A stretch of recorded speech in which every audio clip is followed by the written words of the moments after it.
بسم الله الرحمن الرحيم.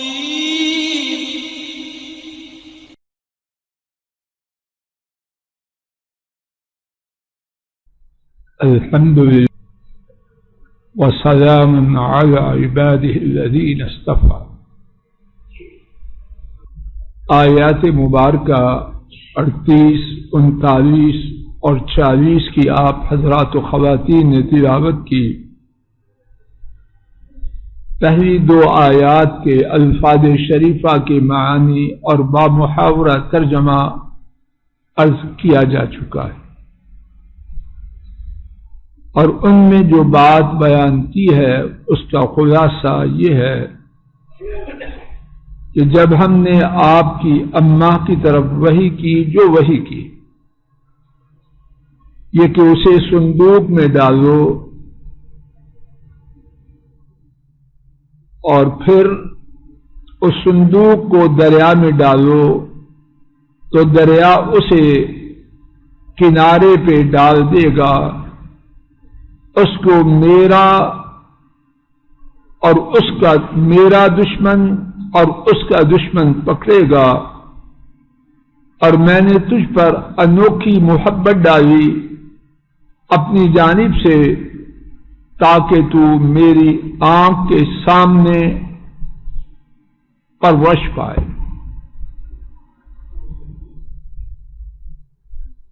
اس تمشی اختک، اس جب تمشی چلتی، اختک آپ کی بہن، فتقول اور اس نے کہا حل ادلکم، کیا میں تمہیں خبر دوں، علی من یکفر، اس کی جو اس کی کفالت کرے، اس کی پرورش کرے. فرجعناک الی امک، تو ہم نے آپ کو آپ کی اماں کی طرف لوٹا دیا، کئی تقر عینھا، تاکہ اس کی آنکھ ٹھنڈی ہو، ولا تحزن، اور وہ غم نہ کھائے. اور تو نے وقتلتا، اور تو نے قتل کیا، نفسا، ایک جان کو، فنجیناک، تو ہم نے تجھے غم سے نجات دی، فنجیناک، تو ہم نے تجھے نجات دی، من الغم، غم سے، وفتناک فتونا، اور ہم نے تجھے آزمایا، فتونا، خوب آزمانا. فلبثت سنین، تو پھر ٹھہرے آپ کچھ سال، فی اہل مدین، مدین والوں میں، ثم جئت، پھر آپ آئے، علی قدر، مقرر اندازے پر، یا موسیٰ، اے موسیٰ علیہ السلام. بامحاورہ ترجمہ آیت شریفہ نمبر 40 کا، جب آپ کی یہ تیری بہن چلتی تو اس نے کہا کیا میں تمہیں اس کی خبر دوں جو اس کی کفالت کرے، تو ہم نے آپ کو آپ کی اماں کی طرف لوٹا دیا تاکہ اس کی آنکھ ٹھنڈی ہو اور وہ غم نہ کھائے، اور آپ نے ایک جان کو قتل کیا تو ہم نے آپ کو غم سے نجات دی، اور ہم نے آزمایا، آپ کو خوب آزمانا. تو آپ مدین والوں میں کئی سال یا کچھ سال رہے، پھر آئے ایک مقرر اندازے پر، اے موسیٰ. یہی واقعہ قدر تفصیل کے ساتھ 20واں پارہ سورہ القصص آیات مبارکہ 7 سے 13 تک میں اللہ مالک نے بیان فرمایا وَأَوْحَيْنَا إِلَىٰ أُمِّ مُوسَىٰ، اور ہم نے موسیٰ علیہ السلام کی اماں کی طرف وحی کی، اور یہ بات گزر چکی ہے کہ یہاں وحی سے مراد ان کے دل میں بات ڈالی یا اشارہ کیا یا خواب، لیکن وہ وحی وہ نہ تھی جو انبیاء اور رسولوں کو اللہ تعالیٰ بھیجتے ہیں۔ کیوں کہ کوئی خاتون نبی نہیں ہوئی، نبوت مردوں ہی میں رہی۔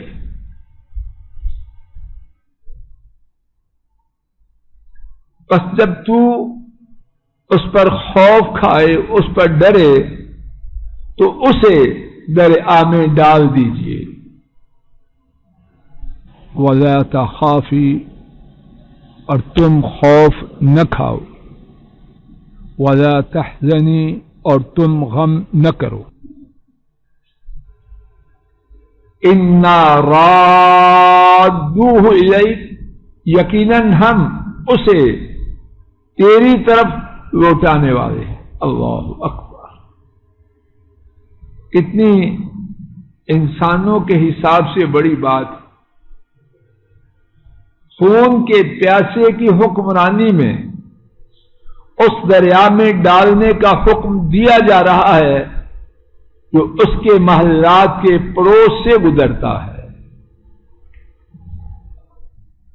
اور شک نہیں بلکہ یقین والی صورت ہے کہ یہ بچہ جو صندوق میں جا رہا ہے یہ کتنیوں کا بچہ، فرعونیوں کا بچہ تھا،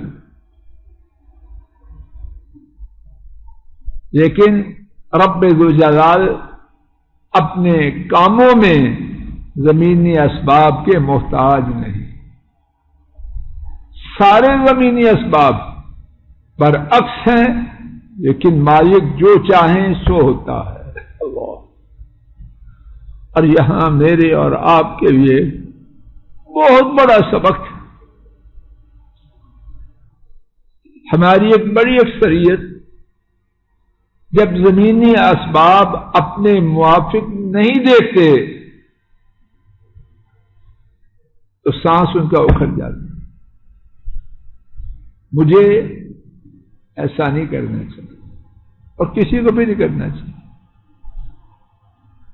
جن کے ہاتھ میں سب کچھ ہے وہ کسی زمینی سبب کے محتاج نہیں۔ اللہ کے لیے یہ جو ہم پڑھ رہے ہیں اس سے فائدہ اٹھائیں۔ قرآن کریم قصے کہانی کی کتاب نہیں، یہ قصے ہیں میرے اور آپ کے لیے نصیحت کی خاطر۔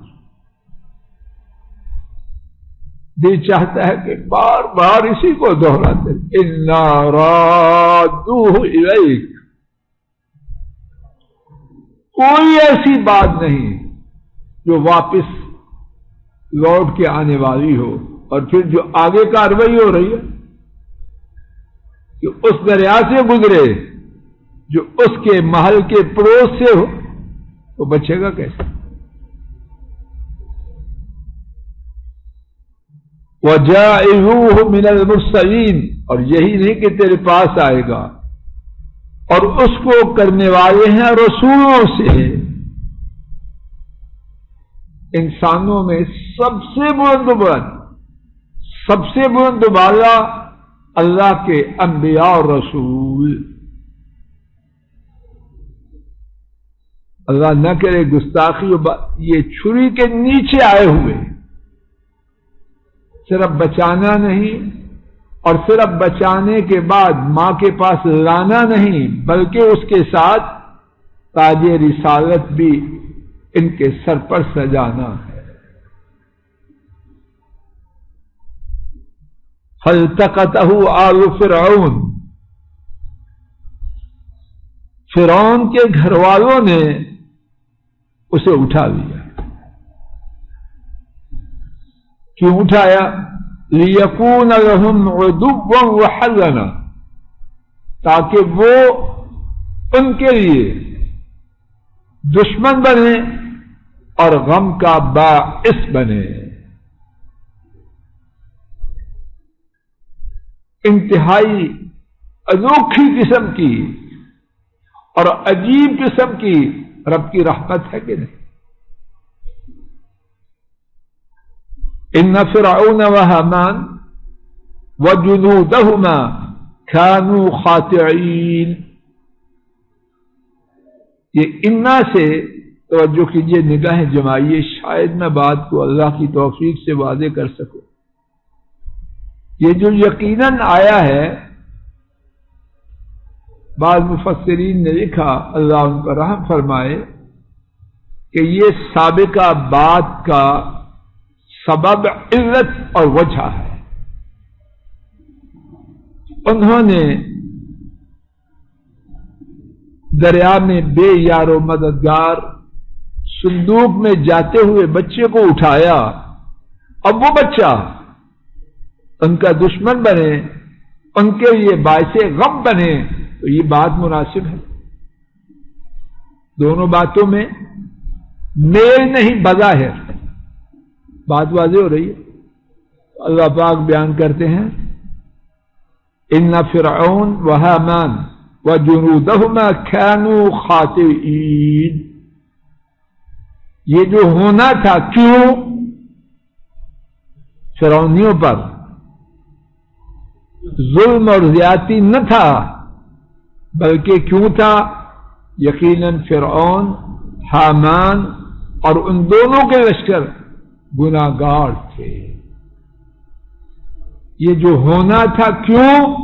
ان کے گناہوں کی وجہ سے. اللہ ظالم نہیں. اور یہاں ایک لفظی بات شاید اللہ کرے میں سمجھا سکوں.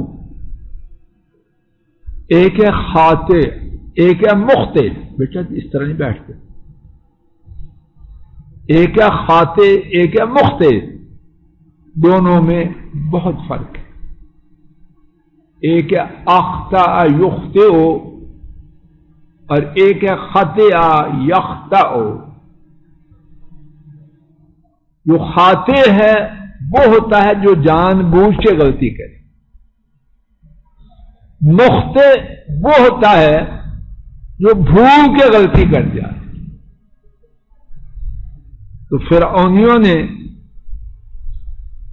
حامان نے اور ان کے دونوں کے لشکروں نے جو غلطی کی وہ بھول کے تھی، یہ جان بوجھ کے تھی. ایک امت کے بچے ناحق ذبح کر رہے. بات واضح ہو رہی ہے. اس لفظ کو ذرا مزید سمجھنے کے لیے سورہ بنی اسرائیل میں آئیے، آیت شریفہ 31، وَلَا تَقْتُلُوا أَوْلَادَكُمْ خَشْيَةَ إِمْلَاقٍ. اور تم اپنی اولاد کو بھوک کے ڈر کی وجہ سے قتل نہ کرو. نَحْنُ نَرْزُقُهُمْ، یقیناً ہم ہی انہیں رزق دیتے ہیں، وَإِيَّاكُمْ، اور خاص تمہیں. اب اس کے بعد فرمایا إِنَّ قَتْلَهُمْ، یقیناً ان کا قتل، پڑھیے، یہ بھول کے گناہ تھا یا جان بوجھ کے گناہ تھا؟ بات واضح ہو رہی ہے. تو خاطئ یخطأ، جس سے اس میں فاعل بنتا ہے خاطئ، اس کا معنی ہے ارادتاً، قصد سے گناہ کرنا. سورہ یوسف علیہ السلام دیکھیے، آیت شریفہ 29، یوسف اعرض عن هذا واستغفری لذنبک انک کنت من الخاطئین. بات سمجھ میں آ رہی ہے؟ ایک صاحب یوسف اس سے منہ موڑ لو. یہ بات ہے اس وقت کی جب یوسف علیہ السلام بھاگم بھاگ تالوں کو کھول کھول کر بھاگم بھاگ اس بری عورت کے چنگل سے آزاد ہونے کے لیے دروازے پر پہنچے. پیچھے پیچھے وہ خاتون نے اپنی چالاکی اور ہوشیاری سے بجائے شرمندہ ہونے کے سارا الزام یوسف علیہ السلام پہ ڈال دیا۔ یوسف علیہ السلام نے دلیل پیش کی، گواہی دینے والے نے گواہی دی، اس بری عورت کے خاوند کو معاملہ سمجھ آ گیا۔ اس نے کہا یوسف اس سے اعراض کرو، اس سے منہ موڑو، واستغفری لذنبک، اور اپنی بیوی سے کہا تو اپنے گناہ سے معافی مانگ، انک کنت من الخاطئین، یقیناً تو گناہ گاروں سے ہے۔ تو یہ گناہ گار تھی ارادتاً یا سہواً؟ واضح ہوگی بات۔ خاطئہ یخطأ، خاطئ جس سے ہے اس سے مراد ہے جان بوجھ کر گناہ کرنا۔ تو موسیٰ علیہ السلام کو اللہ نے فرعون، حامان اور ان کے لشکروں کے لیے جو دشمن اور باعث غم بنایا، وہ ان پر ظلم نہ تھا بلکہ ان کی کرتوت کی سزا تھی۔ وقالت امرأۃ فرعون، اور فرعون کی بیوی نے کہا قرۃ عین لی ولک، میری آنکھ کی ٹھنڈک ہے اور تیرے لیے۔ اللہ اکبر۔ توجہ فرمائیے، یا اللہ مجھے آپ کو ہدایت۔ سارے حضرات و خواتین خوب توجہ کریں میاں صاحب۔ بے دینی کے اسباب میں سے ایک سبب یہ ہے کہ ہم کہتے ہیں اچھا نہیں لگتا یار، اچھا نہیں لگتا۔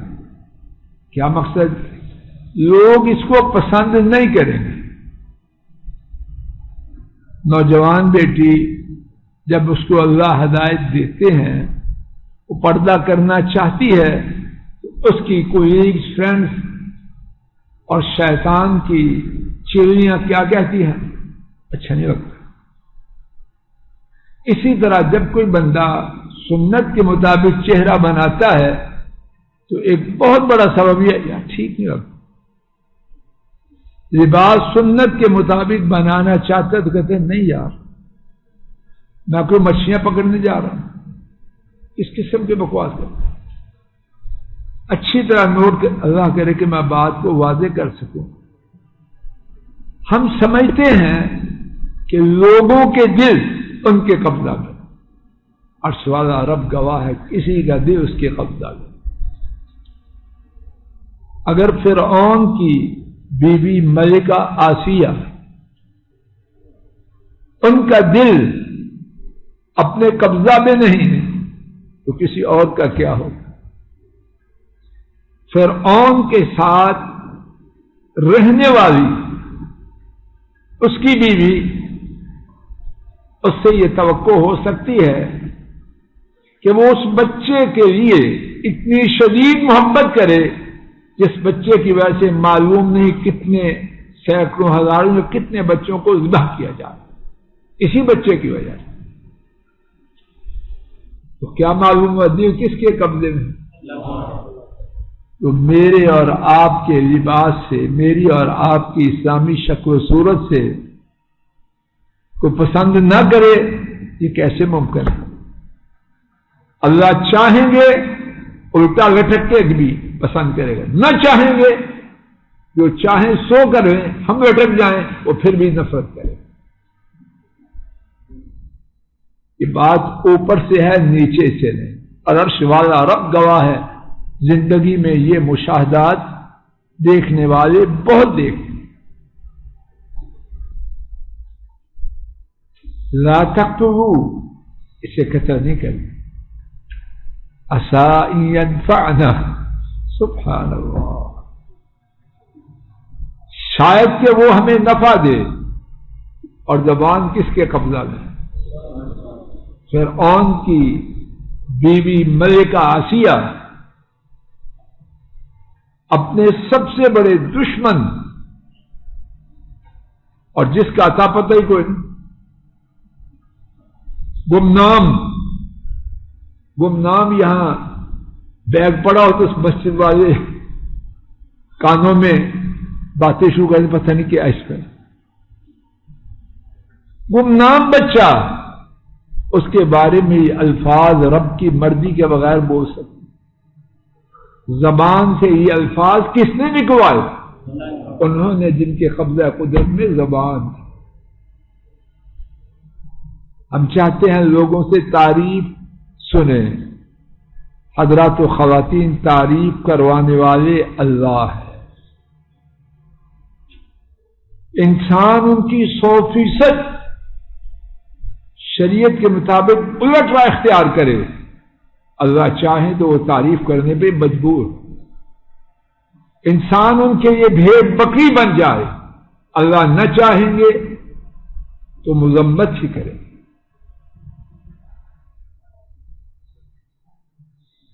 شاید کہ وہ ہمیں نفع دے یا ہم اسے بچہ بنا لیں۔ کسی بچے سے محبت کی یہ انتہا نہیں ہوتی۔ عبد النافع کو دیکھا، بڑا پسند آیا، تو بڑی سے بڑی بات آدمی کیا چاہتا ہے؟ میرا بیٹا بن، میرے لیے ان کے اس سے بڑی آدمی کیا چیز چاہتا ہے؟ لوگ داماد بناتے ہیں لیکن وہ اس کے بہت بعد ہے۔ موسیٰ علیہ السلام کے لیے ملکہ آسیہ کی محبت کہاں تک پہنچی؟ وَهُمْ لَا يَشْعُرُونَ، اور انہیں کچھ پتہ نہیں کہ یہ کون اور کیا بننے والا ہے۔ یہ تو تھی فرعون کے محل کی خبر۔ اب موسیٰ کی اماں کی کیفیت کیا تھی؟ وَأَصْبَحَ فُؤَادُ أُمِّ مُوسَىٰ فَارِغًا، اور موسیٰ علیہ السلام کی اماں کا دل خالی ہو گیا۔ شاید ہم جو کہتے ہیں کہ دل اڑ رہا ہے، شاید وہ یہی ہے۔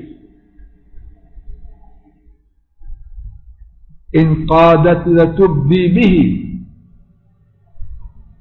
وہ قریب تھی یقیناً کہ ظاہر کر دے۔ جب آدمی اس کا حوصلہ ٹوٹ جاتا ہے، دل چھوٹ جاتا ہے، تو پھر وہ بول دیتا ہے جو عام حالات میں نہیں بولتا، راز اگل دیتا ہے۔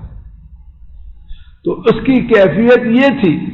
وہاں دیکھیے اجنبی خاتون موسیٰ علیہ السلام کو دیکھ کے کتنی شاداں و فرحاں ہے، دل راضی ہے، زبان اس کی تعریف اور محبت میں رطب اللسان ہے، زبان اس کی تعریف میں تر و تازہ ہے، اور جو اس کی اپنی اماں ہے اس کا دل چھوٹ چکا ہے، اور قریب تھی کہ اسی گھبراہٹ کے عالم میں اپنے دل کی بات کہہ دے، لیکن کیسے کہ لولا اور ربطنا علی قلبہا، اگر ہم نے اس کے دل پر بند نہ باندھا۔ جب رب نے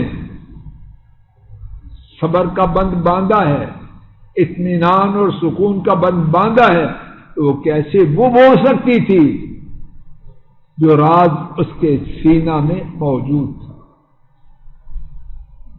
یا اللہ ہدایت دے۔ حضرات و خواتین، اللہ سے دوستی قائم کرے۔ ایک ماں کے لیے یہ کتنا بڑا غم ہے، کتنا شاید مر جائے